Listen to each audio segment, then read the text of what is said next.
diancam dengan sanksi hukuman pemberhentian tidak dengan hormat sebagai ASN. Subscribe dan aktifkan notifikasi untuk terus bersekolah.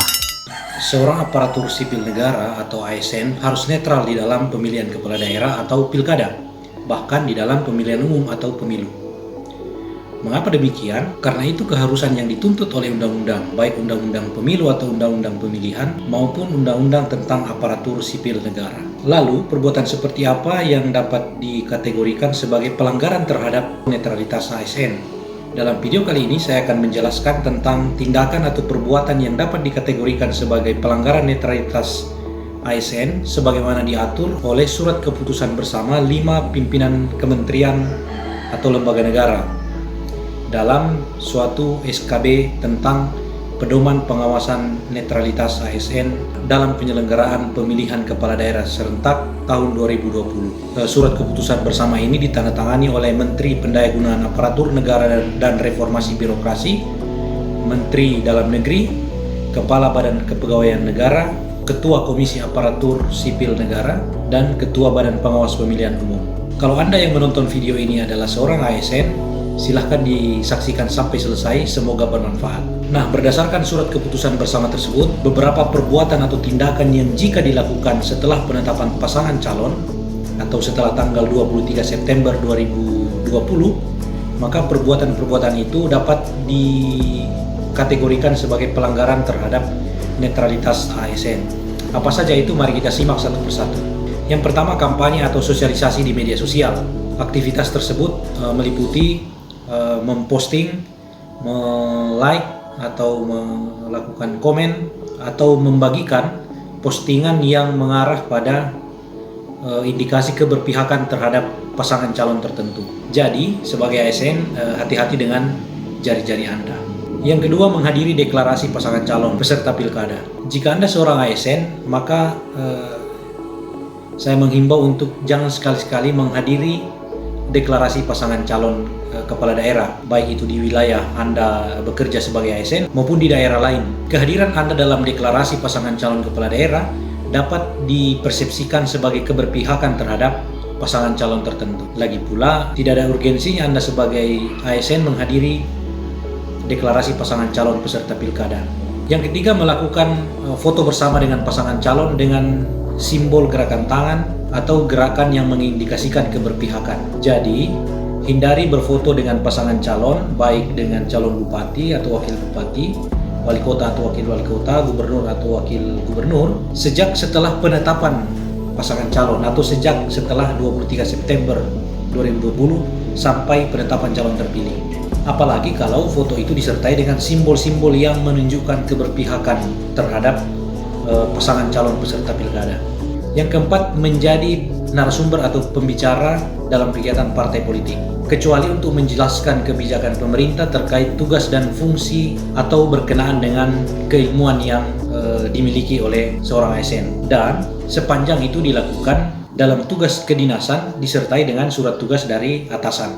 Yang kelima, mengadakan kegiatan yang mengarah pada keberpihakan terhadap pasangan calon tertentu, misalnya mengadakan pertemuan, ajakan, himbauan, seruan, atau pemberian barang untuk kepentingan pasangan calon. Juga sebaiknya jangan menggunakan barang, baik yang terkait dengan jabatan maupun milik pribadi, untuk kepentingan pasangan calon. Yang keenam, ikut sebagai pelaksana sebelum dan sesudah kampanye. Jadi prinsipnya jangan menjadi pelaksana kampanye apapun alasannya. Bagaimana jika pasangan calon itu ayah Anda, kalau Anda seorang ASN, atau ibu Anda kalau Anda seorang ASN?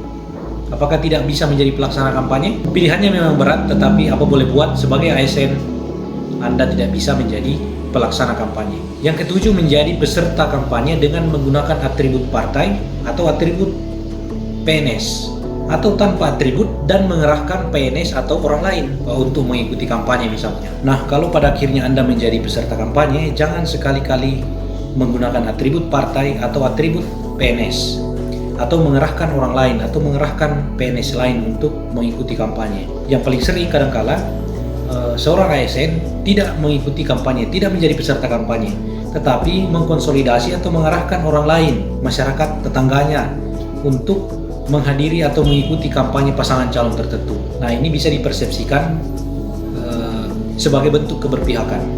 Yang kedelapan, mengikuti kampanye bagi suami atau istri seorang calon kepala daerah yang berstatus sebagai ASN dan tidak mengambil cuti di luar tanggungan negara. Nah, bagi ASN yang suaminya atau istrinya menjadi calon kepala daerah, itu bisa mengikuti suaminya dalam kegiatan-kegiatan kampanye, tetapi dengan syarat harus mengambil cuti di luar tanggungan negara. Yang kesembilan, memberikan dukungan kepada calon kepala daerah, dalam hal ini calon independen, dengan memberikan fotokopi KTP. Yang ini sebaiknya jangan terjadi, jangan sampai terjadi. Kalau sampai terjadi, sanksinya lumayan, bisa disiplin berat. Yang ke-10, ikut sebagai peserta kampanye dengan fasilitas negara. Perbuatan ini disadari atau tidak disadari sering kali terjadi. Jadi apa saja fasilitas negara itu? Bisa berupa rumah dinas, pakaian dinas, mobil dinas, dan seterusnya. Yang ke-11, menggunakan fasilitas negara yang terkait dengan jabatannya dalam kegiatan kampanye. Nah, ini masih terkait dengan fasilitas negara. Kenapa selalu ASN yang disasar ketika membicarakan tentang fasilitas negara? Ya karena yang menguasai fasilitas negara itu kalau bukan pejabat negara atau pejabat daerah, ya berarti ASN. Yang ke-12, membuat keputusan atau tindakan yang menguntungkan atau merugikan pasangan calon tertentu selama masa kampanye. Jadi ini yang harus sangat hati-hati dalam membuat suatu keputusan selama masa kampanye. Kalau dalam Undang-Undang Pemilihan, dalam pasal 71, bukan hanya keputusan, tetapi tindakan. Jadi membuat keputusan atau tindakan yang menguntungkan atau merugikan pasangan calon tertentu. Itu bisa dipersepsikan melanggar netralitas ASN. Nah, terhadap 12 tindakan atau perbuatan itu, jika dilakukan setelah penetapan pasangan calon, diancam dengan hukuman sanksi disiplin sedang hingga berat. Jadi tidak ada alternatif pilihan sanksi disiplin ringan. Tentu saja sanksi yang dijatuhkan akan melalui proses mekanisme yang berlaku dan diberikan oleh pihak yang berwenang memberi sanksi. Nah, yang terakhir, ternyata dalam surat keputusan bersama tersebut ada juga tindakan atau perbuatan di sana yang langsung diancam dengan sanksi hukuman pemberhentian tidak dengan hormat sebagai ASN kalau itu sampai dilakukan.